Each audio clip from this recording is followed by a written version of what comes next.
De ces deux prix, regardez et comparez.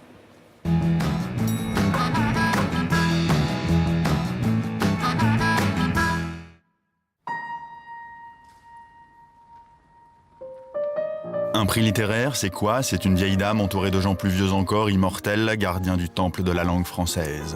Le grand prix du roman de l'Académie française est attribué à Sorge Chalandon pour Retour à Quillybegs par 13 voix sur 20. Mais un prix littéraire, c'est aussi ça. Un aéropage éditorialisé, de best-sellerisé, coopté, surmédiatisé. Le prix Goncourt 2011 a été décerné au premier tour de scrutin à Alexis Génie pour l'art français de la guerre, Gallimard. Prix mastodonte de l'édition ou premier prix de la saison des prix. Allez, je vous emmène voir deux de ses mises en scène, deux de ses rituels, cérémonies profanes de la République des Lettres. C'était il y a une semaine, dans une institution de la rive gauche, la Coupole, pas la brasserie non, mais le monument historique qui depuis 2 siècles abrite l'Académie française. C'était il y a quelques heures seulement à l'Académie des éditeurs de la bourgeoisie littéraire qui, dans ce restaurant sans étoiles depuis 1905 à son couvert, ici, chez Drouan. Revenons à l'Académie. Depuis Louis XIII, on pense que tous les auteurs rêvent d'y siéger. C'est peut-être pour ça qu'il y a un service d'ordre à l'entrée.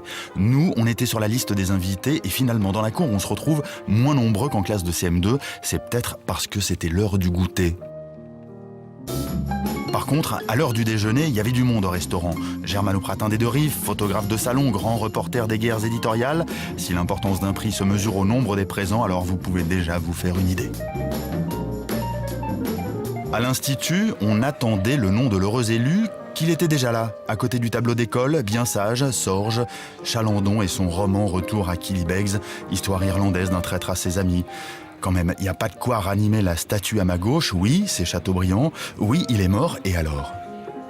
Ah, chez Drouan, par contre, ça bouge. Ça remue, ça tempête. Il faut dire que dans quelques minutes, c'est le journal de 13h.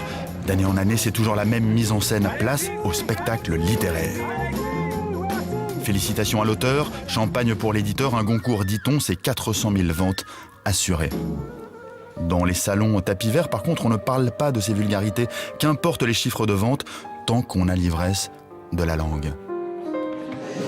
La langue n'est pas l'héroïne de ce texte. L'héroïne de ce texte, c'est l'histoire. Mais brusquement, il y a des gens qui sont penchés sur ce texte et qui ont dit, en plus de l'histoire, ce texte a une langue. Et ça, qui mieux que le Grand Prix de l'Académie française pouvait dire que ce texte avait une langue. Donc pour moi, c'est... Bon, je sais ce qu'il me reste à faire. Le prix de l'Académie française, je l'offrirai à ma tante Hortense, bibliothécaire à la retraite.